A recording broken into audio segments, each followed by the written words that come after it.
इसमें बहुत इंटरेस्टिंग चीज़ है, मैं आपको बताऊं। 4.5 करोड़ केस इंडियन जुडिशरी में पेंडिंग है। 4.5 करोड़ केस इंडियन जुडिशरी में लोअर कोर्ट्स में पेंडिंग है। अब ये तो हम बात कर रहे हैं उसकी जहाँ पे किसी को छुटकारा ही नहीं है। मतलब केस अगर आप पे हुआ तो ट्रायल तो चलना है, फिर वो बाइक का चालान हो, आपने किसी को झपट मारी हो, या किसी के घर पे आपने चोरी करी हो, या मर्डर हो, या हाफ मर्डर हो, या कुछ भी XYZ हो, केस तो आप पे चलना ही है। अब ऐसे 4.5 करोड़ केसेस पेंडिंग है इंडियन जुडिशरी में। अगर ये बैकलॉग को जिस तरीके से क्लियर हो रहे हैं, ये बैकलॉग जिस रेशियो से बढ़ते जा रहे हैं और क्लियर हो रहे हैं, तो इनको 300 साल लगेंगे राज भाई। ये मैं नहीं कह रहा हूँ, ये एक डेटा कह रहा है, एक बहुत ही अच्छी वेबसाइट का। 300 साल लगेंगे केस को क्लियर होने में।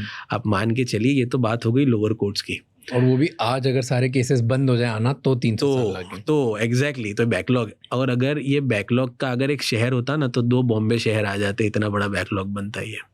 अब ये तो बात हो गई राज भाई लोअर कोर्ट्स की।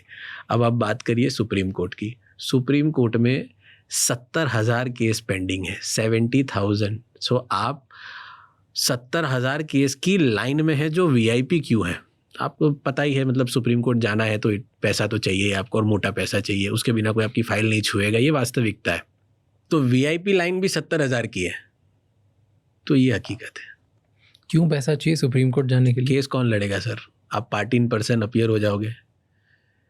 आप उस तरह, do you think that as a normal person, for example today if I am doing a business of clothes, और today if I am doing any XYZ business, I need a lawyer who has some technical knowledge about law, who is practicing from past 15-20 years, who's as much sharp, who's as much good, and then he can represent my case in his best capabilities. That is why I require a lawyer. But can कोई भी lawyer supreme court जा सकता है? बिल्कुल जा सकता है sir. आपको खाली केस फाइल कराने के लिए एक एडवोकेट ऑन रिकॉर्ड की जरूरत पड़ती है सुप्रीम कोर्ट में। Anyone can argue in Supreme Court. It's an open domain for everyone to argue.